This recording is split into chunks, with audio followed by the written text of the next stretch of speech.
The Proposal by Peter Regent. Yes, said George into the telephone. Yes, well... Behind him, a door creaked.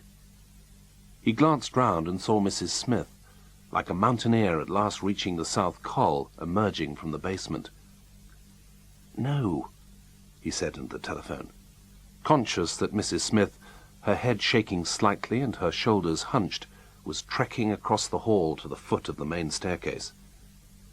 No, it's not that. It's just that... George watched Mrs. Smith's feet making the acquaintance of each tread of the stairs in turn. Don't be silly, he told the telephone. With a final flexing of thick ankles and a weary sigh, Mrs. Smith's feet attained the landing. Of course I'd rather be with you, but you know how it is. Anyway, it will give us both time to think things through. The landing creaked. There was laboured breathing and the squeak of a duster. Of course I'm not going off you. No, that's absurd. It's just that I thought... Mrs. Smith was descending the stairs again, dragging the duster down the handrail. I really can't go into it all now. Yes, it's pouring here too. He looked at the stained glass window above the telephone. Look, I'll be back by Tuesday. I'll ring you then. Mrs. Smith had returned to the hall and was heading grimly for the front door. Don't be silly, hissed George, and winced at the open door and the dust that blew in from the shaken duster. Look, I must go. No. All right, then. Bye. And he rang off as Mrs. Smith closed the door. He had not proposed. He had not proposed, and Sally was now in a huff. She had expected it, and he had meant to do it. But what with Mrs. Smith and the rain was always discouraging to enterprise. And of course, to be perfectly honest, he did have doubts. Or rather, he was afraid he might have doubts later, which came to much the same thing. Sally as a wife? He had doubts about her chin line, and he had doubts when he thought he detected a concern for economy and for his moral welfare that seemed less than fun-loving. Could it be that all wives saw themselves to some extent in loco parentis? But these were surely the last doubts that one always had before doing something, like the feeling of not wanting to go when packing for a holiday. It wasn't as if they were in the first throes of romantic love and carried away by physical longing. They had, after all, been living together for 11 months before he moved up here, and they still met nearly every weekend. Besides, they were neither of them, especially George, exactly in first youth. All the same, on his way upstairs he continued to feel guilty. Then he became irritated with Sally for not looking for a job in the north. Perhaps she thought the separation would show him what he was missing and make him take steps to establish continuity of supply, as they said in the office. On the landing, he thought about that fellow from her paper who was supposed to have cuddled her in the boathouse after nearly drowning her when his dinghy capsized. With his hand on the doorknob of his room, he reminded himself that everyone spoke of George and Sally as a natural unit, and joint invitations were a matter of course. They did get on remarkably well. No other girl seemed to find so many qualities in him, and perhaps the chin line would improve with time, because she was very trim generally. He went downstairs and redialed. When she answered, he smiled into the mouthpiece. It's me again. Oh. I was thinking, perhaps I won't go to Suffolk. Can't you ever make up your mind about anything? Well, I thought it was so important for you to see your father. Well, what will you do if I go? Go to the regatta on my own, I suppose. You might crew for that idiot Alec, perhaps. That's an idea. Well, I would if I were you. I probably shall if he asks me. Okay, if that's what you want. Bye, he said, and rang off. He peered through the chink in the stained glass at rods of rain splashing into puddles on Mrs. Smith's lawn. Fine weather for regattas. Behind him, he heard the door to the basement close discreetly. So, instead of joining Sally in Gloucestershire, George went to Suffolk to see his father. As he travelled eastwards, the sky expanded over a flattening earth, and slow-moving people turned mild coffin faces to watch the train pass. His father was pleased to see him, and immediately set about getting a meal. George was not allowed to help, on the grounds of his incompetence. There was a way of doing everything, and only his father knew it. The place was spotless, but such standards could only be maintained by rigid method. It was a bit like the lonely white man in an outpost of empire dressing for dinner, because letting things slip a fraction might start the slide towards chaos, shame, and degradation. After the meal, his father, relishing company, talked. "Did you know Mr. Deacon was in hospital?" "No." "Well, perhaps you mentioned it." "He was in the next ward to me. I went to see him before I came out. He wasn't at all well." "Oh, dear." "He didn't want to talk, so I just came away. Want a sweet?" "No, thanks." Did you know Mrs. Birrell was found dead?" "No." "She'd been dead some time. The neighbours noticed. There's peppermints in that tin." "No, thanks." "Have a toffee?" "Not just now." "Why not?" "How's Major Milne?" "Been dead years. And his wife. She died before he did." "He was a good age, I suppose?" "Over 80, but she was younger. They both died of drink."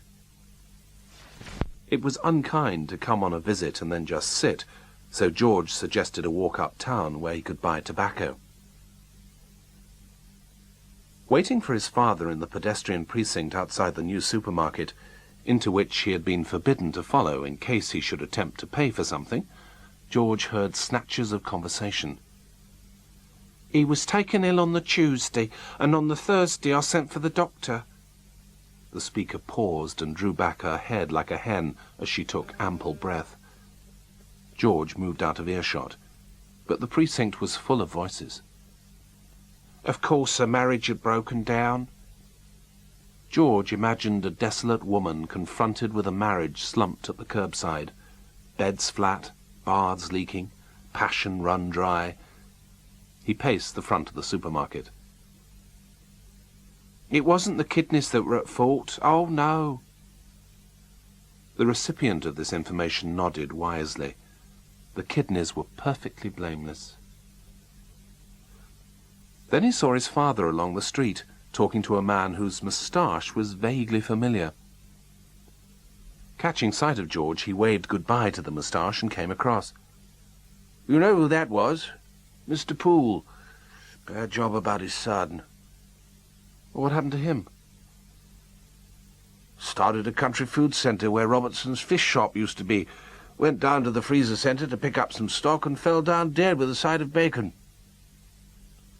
George crooned astonishment. "We'll go back round by the bridges," announced his father.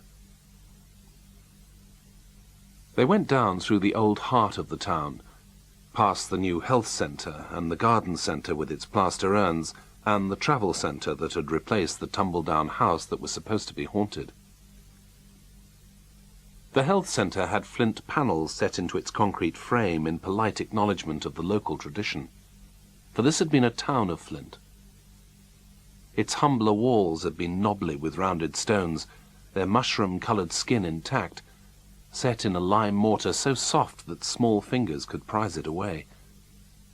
18th-century churches and almshouses built without regard for dirt-cheap labour had walls of regular dark blue cubes cut from the heart of the flint. They were potentially eternal. But now only fragments of the old walls remained round the gaps that marked the surprisingly small sites of remembered dwellings. They had reached the narrow junction beside Sir William Partridge's gates, now labelled Partridge Memorial Home. The cottage opposite still had roses on the trellis round the door. "I always think P.C. Hardy's is a pretty house," said George. What's it? I said I always thought that was a pretty house.